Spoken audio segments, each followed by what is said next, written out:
그의 아들 우리 주 예수 그리스도를 믿사오니 이는 성령으로 잉태하사 동정녀 마리아에게 나시고 본디오 빌라도에게 고난을 받으사 십자가에 못 박혀 죽으시고 장사한 지 사흘 만에 죽은 자 가운데서 다시 살아나시며 하늘에 오르사 전능하신 하나님 우편에 앉아 계시다가 저리로서 산자와 죽은 자를 심판으로 오시리라.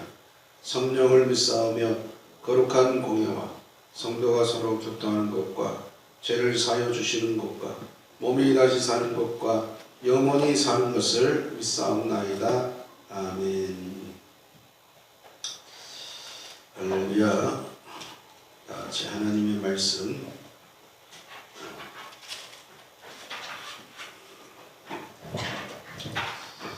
고린도후서 5장 14절 17절 말씀 같이 보겠습니다. 고린도후서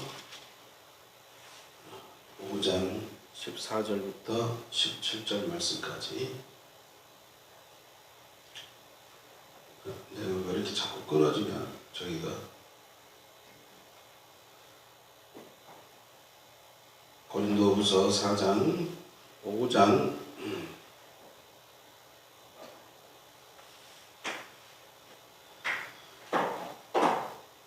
이거 줘봐봐. 이거 자꾸 끊어지네. 이거 안 끊어지네. 하나 둘 셋 하나 둘 셋 하나 고린도전서 같이 14절부터 17절까지 말씀 같이 우리 한 목소리로 떠하십니다. 그리스도의 사랑이 우리를 강권하시는도다. 우리가 생각하건대 한 사람이 모든 사람을 대신하여 죽었은즉 모든 사람이 죽은 것이나 그가 모든 사람을 대신하여 죽으심은 살아있는 자들로 하여금 다시는 그들 자신을 위하여 살지 않고 오직 그들을 대신하여 죽었다가 다시 살아나신 이를 위하여 살게 하려 하심이라. 이러므로 우리가 이제부터는 어떤 사람도 육신을 떠나 살지 아니하노라. 비록 우리가 그리스도도 육신을 따라 알았으나 이제부터는 그같이 알지 않노라. 그런즉 누구든지 그리스도 안에 있으면 새로운 피조물이라. 이전 것은 지나갔으니 보라 새 것이 되었도다. 아멘. 할렐루야. 오늘 우리는 새로운 피조물이라는 주제로 같이 말씀 은혜를 나눌까 합니다. 새로운 피조물. 그러면 우리가 사람은 어떤 선택을 해야 될 때가 있어요. 선택해야 되는 어떤 그런 시점이 있어요. 근데 그 선택 중에 가장 중요한 선택이 뭐냐면은 결혼에 대한 선택. 결혼에 대한 선택이 인생에서의 아주 가장 중요한 선택이에요. 물론 또 다른 선택을 또 있죠. 다른 선택들도 중요한 선택들이 많지만 결혼에 대한 선택이 가장 중요한 선택이에요. 그래서 결혼할 사람들은 자기가 결혼해야 될 배우자를 선택할 때에 정말 신중하게 잘 생각해서 어떤 순간적인 어떤 감정이나 그런 것 때문에 선택하는 것이 아니라 정말 잘 선택을 해야 됩니다. 그래서 아주 신중하게 선택을 하고, 보통 뭐 결혼할 사람들을 보면 그냥 자기가 좋아서 우리끼리 좋으니까 뭐 하는 경향도 있지만, 물론 서로가 좋아하는 것도 중요하지만 이걸로 자꾸 끊어지냐. 서로가 좋아하는 것도 참 중요한 거예요. 그러나 그거보다도 더 중요한 것들도 많이 있어요. 그래서 그런 것들을 잘 고려해서 신중하게 선택을 해서 우리가 결혼 생활을 해야 됩니다. 이건 사람을 만나는 일이라는 게 아주 굉장히 신중한 거예요. 그래서 그 사람을 만나는 선택에 있어서 평생을 같이 해야 될 사람을 선택하는데, 그냥 어떤 감정에 치우쳐서 또는 순간적인 감정에 의해서 선택하기보다는 정말 꼼꼼하게 잘 따져보고 이 사람이 정말 나하고 평생을 같이 해야 될 사람인지 아닌지를 잘 우리는 보고 판단할 수 있어야 돼요. 그래서 항상 결혼하는 사람들은 나보다 선배들의 이야기를 잘 고려해서 들어보고 그 다음에 이 결혼 생활을 통해서 오는 여러 가지 조건들이라든지 또 항상 결혼 생활이라는 게 행복한 것만은 아니니까 꼭 행복만 있는 것이 아니에요. 그래서 그런 것들을 내가 잘 감수하고 인내할 수 있는가 그런 것들도 잘 우리는 판단할 수 있어요. 그래서 결혼 생활이라는 게 그 선택이 인생에 있어서 가장 중요한 선택이에요. 이 선택을 잘못해서 오늘날 그러면서 오늘날 순간적인 어떤 감정에 의해서 선택한 사람들이 감정에 의해서 어떤 상대방을 배우자를 선택한 사람들이 얼마 살지도 않고 이혼하는 그런 일들이 많아요. 우리가 뉴스에서 이렇게 방송에서 보면 정말 그 똑똑한데 말하는 것도 그렇고 이 방송 진행하는 것도 그렇고 굉장히 똑똑한 그런 아나운서들이 누가 봐도 똑부러지는 사람인데 그런데 그런 사람들이 결혼 생활에 실패하는 것들을 우리가 종종 본단 말이에요. 결국 다른 것은 똑부러지는데 사람 보는 눈이 없으니까 그런 것들 실패를 할 수밖에 없는 거죠. 그래서 우리는 아주 잘 선택을 해야 그래야 우리가 결혼 생활을 하는 동안 여러 가지 어려운 일도 당하고 좋은 일도 당하는 그 과정 속에서 서로가 위로를 하면서 서로가 힘이 돼주면서 평생을 살아갈 수 있는 거예요. 우리가 보세요. 신데렐라 이야기를 잘 봐봐요. 신데렐라 이야기를 보면 신데렐라가 계모의 그 냉대와 학대 속에서 살아가다가 어떻게 보면 불쌍한 소녀잖아요. 불쌍한 소녀인데 이 불쌍한 소녀가 왕자님을 만나니까 단번에 어떻게 됐어요? 일국의 왕비로 신분이 변화되잖아요. 그래서 신데렐라 같이 계모의 학대 속에서 살던 사람이 누가 봐도 참 불쌍하게 컸던 사람 소녀였는데 왕자님을 만나서 그 계모의 학대와 냉대에서 일국의 왕비가 되는 그런 신분이 변화되는 그런 이야기. 이런 이야기는 우리가 꼭 성경에만 일반 동화에만 있는 것이 아니라 성경에도 이런 이야기들이 많이 있어요. 성경에도 보면 성경에도 그와 유사한 이야기가 에스더라는 여인이 있었어요. 에스더라는 여인.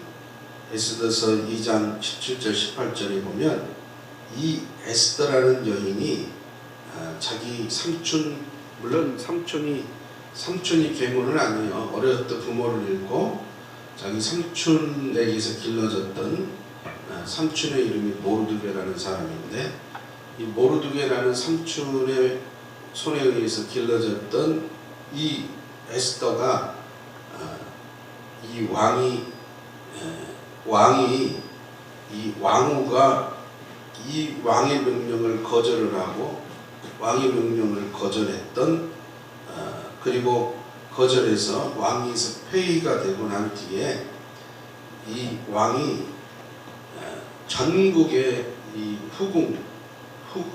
후궁들을 모집하는 조서를 내려갖고 전국 지방이 뭐였어요? 전국 지방의 왕비들을 이제 모으기 시작했어요. 그래서 전국 지방의 왕비를 모을 때에 이 에스더라는 여인도 그 왕비의 후보로 간택된 거죠. 후보로. 그래서 그때부터 왕궁에서 살고 있었는데 그런데 왕비의 후보로는 쉽게 후궁으로는 간택이 돼갖고 왕궁에서는 살고 있는데 왕의 충혈을 한 번도 받은 적이 없는 그런 에스더가 어느 날 자기 민족을 위해서 목숨을 걸고 왕 앞에 나가서 왕 앞에 나가서 왕에게 전권을 위임받아서 자기 민족을 해하려는 자들 역으로 어떻게 해요? 해하려는 자들을 역으로 이제 해하는 그런 일들이 성경이 벌어졌죠. 근데 이 에스더라는 여인은 처음부터 왕의 총애를 받던 여인이 아니었어요. 그리고 그 당시 다른 이 바벨론 지역에 있는 그 귀족 출신 가문도 아니었고, 저 이스라엘에서 포로로 끌려온 그런 여인이었단 말이에요.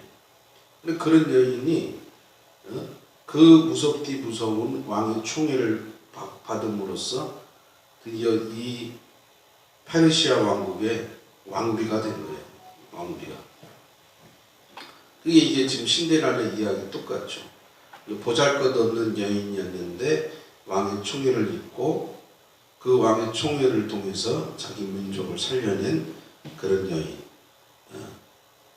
그래서 이게 어떻게 보면 우리가 사람을 만난다는 게 그만큼 중요한 거예요.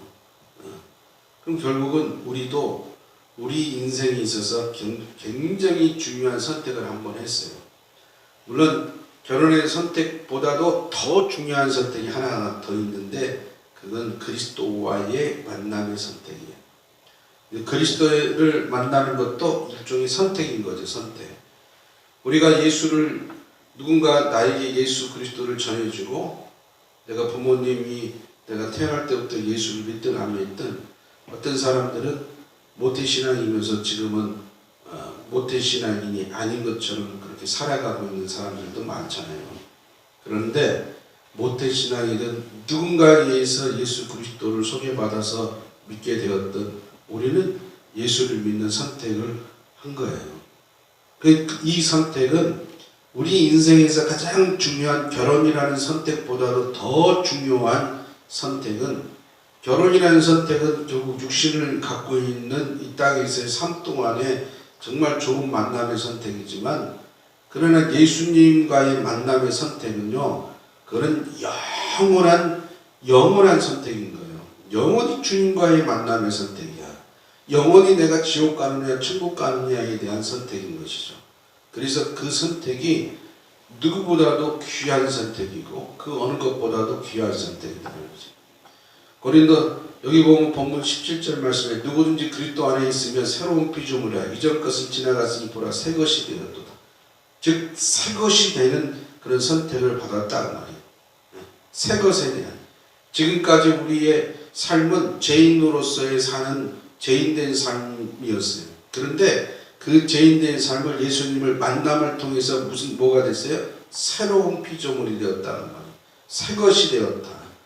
그거를 뭐라고 얘기하느냐? 그걸 그리스도와의 연합이라고 얘기한다. 자, 다시 말하면 내가 예수님과의 만남은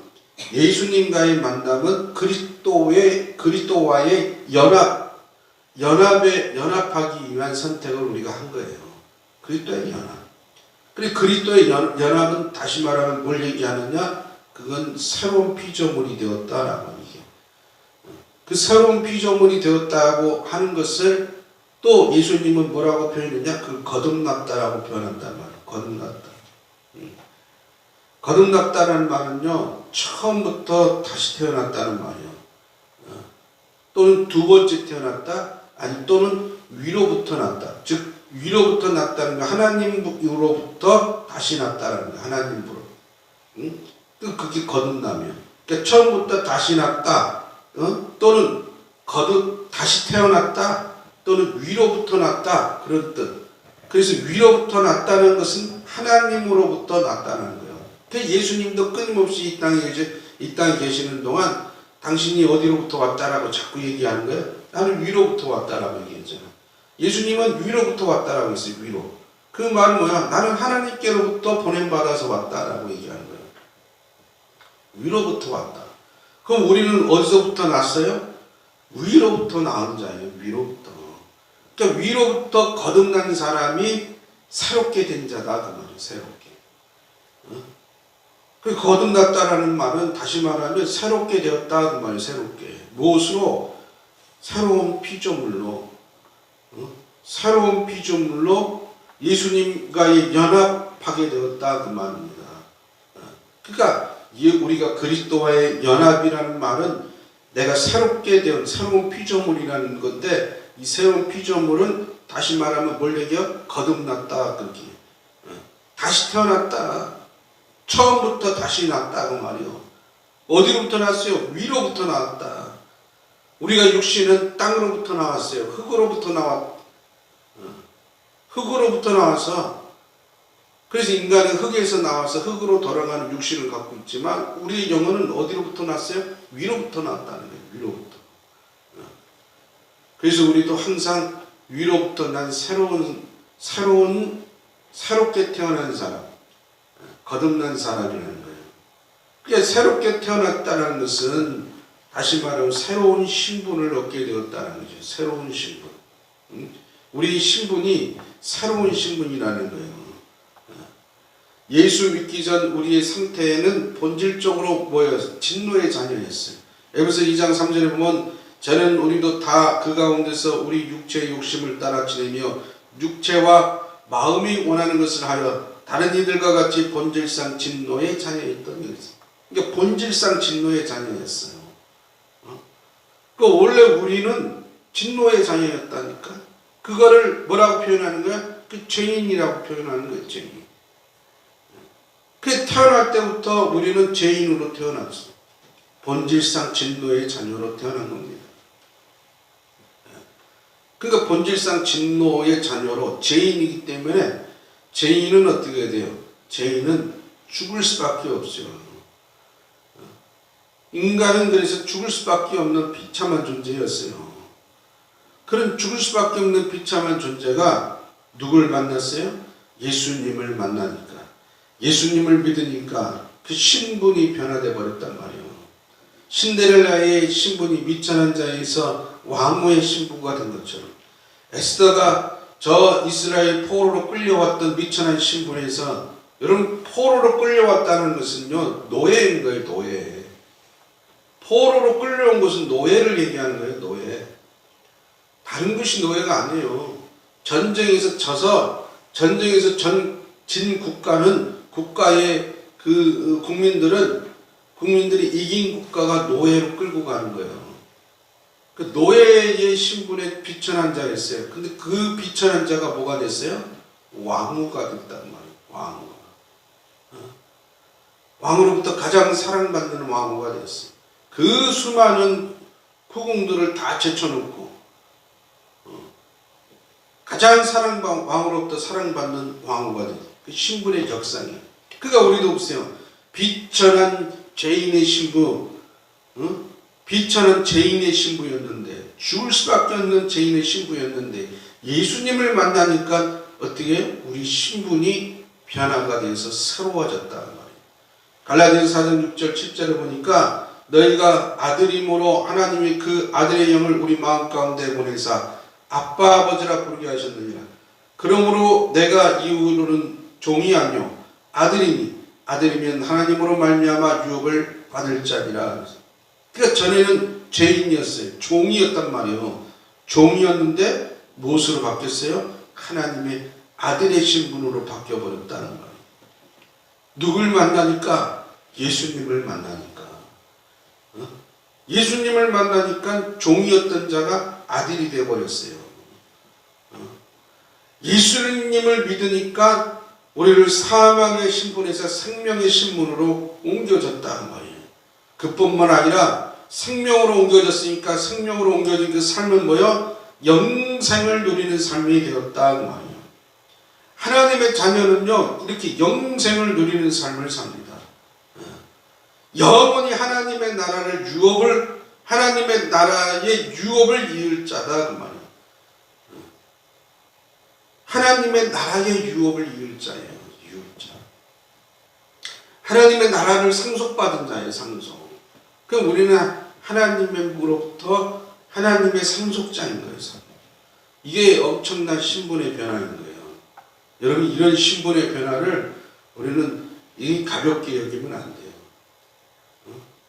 우리는 정말 신데렐라처럼 정말 불쌍하고 계모에 학대받았던 받고 살던 사람이 왕후의 자리, 왕비의 자리까지 오른 것처럼 우리 신분이 그와 같이 종의 신분이었는데 그 종의 신분이 하나님의 아들의 신분으로 격상해서 하나님의 나라를 기업으로 유업으로 이을 그런 상속자가 되는 것이다 그 말입니다.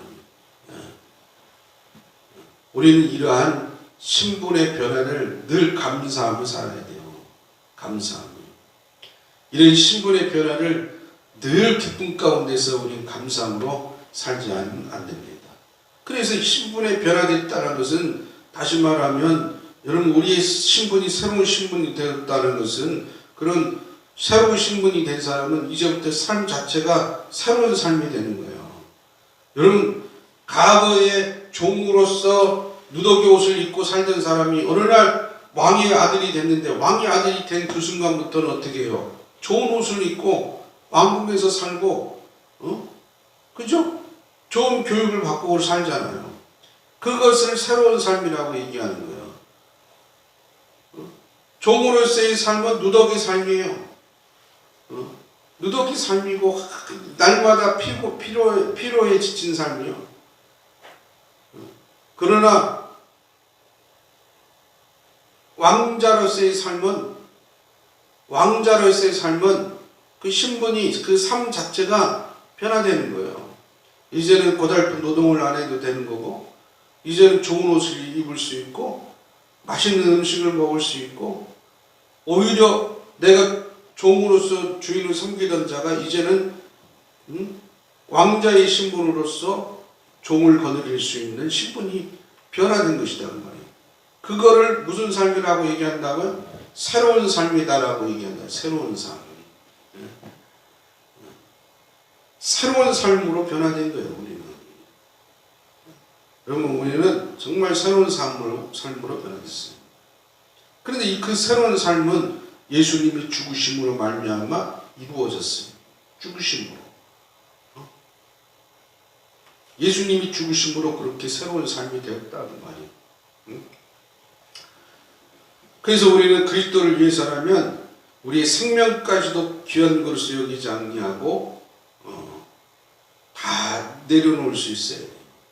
사도행전 20장 24절에 보면 내가 달려갈 길과 주 예수께 받은 사명 곧 하나님의 은혜의 복음을 증거하는 일을 마치려 하면은 나의 생명조차 조금도 귀한 것으로 여기지 아니하노라 라고 바울이 고백하는 것처럼 우리 종의 신분이 하나님의 아들의 신분이 되었다면 이제부터는 뭐요? 자기 생명까지도 아낌없이 내려놓을 수 있는 그런 사람이 되어야 돼요. 그러한 삶이 새로운 삶이 변화된 삶이다 그 말이에요. 나를 위해서 살던 삶이 이제는 나를 위해서 사는 삶이 아니라 그리스도를 위해서 사는 삶으로 변화되는 거예요. 그리스도를 위해서 사는 새로운 삶. 로마서 14장 8절 우리가 살아도 주를 위하여 살고 죽어도 주를 위하여 죽나니 그러므로 사나 죽으나 우리가 다 주의 것이로다 했어요. 죄에 물든 육신을 위해서 종으로서 살던 우리가 이제는 주의 이름을 힘입어서 하나님의 아들로서의 삶으로 새롭게 태어난 것이다. 아들로서.